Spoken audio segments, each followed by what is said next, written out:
This morning on The Blend, we have with us Tom Wackerman, who's the president and co-founder of ASTI Environmental. I love your business card, Tom, because it says Evangelical Thunder Lizard. That's my official title, yes. What is that? Well, that's exactly what it says. You have to give credit to the business industry came up with that, and I just kind of stole it.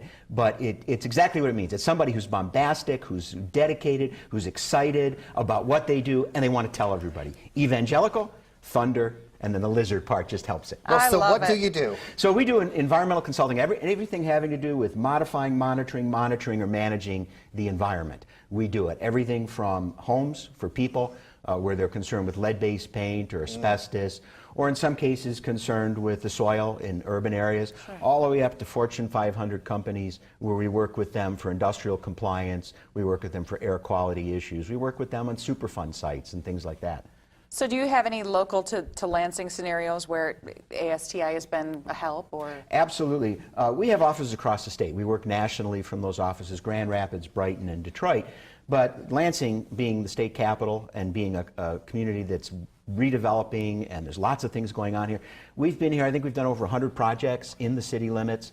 Everything from, believe it or not, working on saving mussels in the Red Cedar River for the Beach Street bridge expansion, all the way to helping the tenants at the old Light and Power facility on the river get all their due diligence in place and make sure they were covered in terms of using that building safely. Wow, interesting. Now, you said you work internationally as well. Tell us about that. We do. Well, of course, we work in Canada and Mexico. I mean, that's all kind of part of being in the United States these days. But we also work in Eastern Europe, and right after the Iron Curtain came down, we started working for the government of Czechoslovakia. It was really kind of an interesting kind of fall-in job.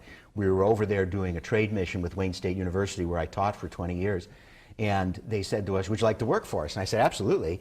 So we started doing work on a uranium mine. It was a weapons-grade Soviet uranium mine where they made weapons-grade uranium for their nuclear warheads. And the government said, can we take this mine, which really was just a valley that they had filled with waste in the mountains. They had moved everybody out of this little town. They had picked up the church, moved it across the mountain, put it somewhere else, built concrete bunker housing for all the people, and said, in 2 weeks, we're covering your valley with waste. Get out of here.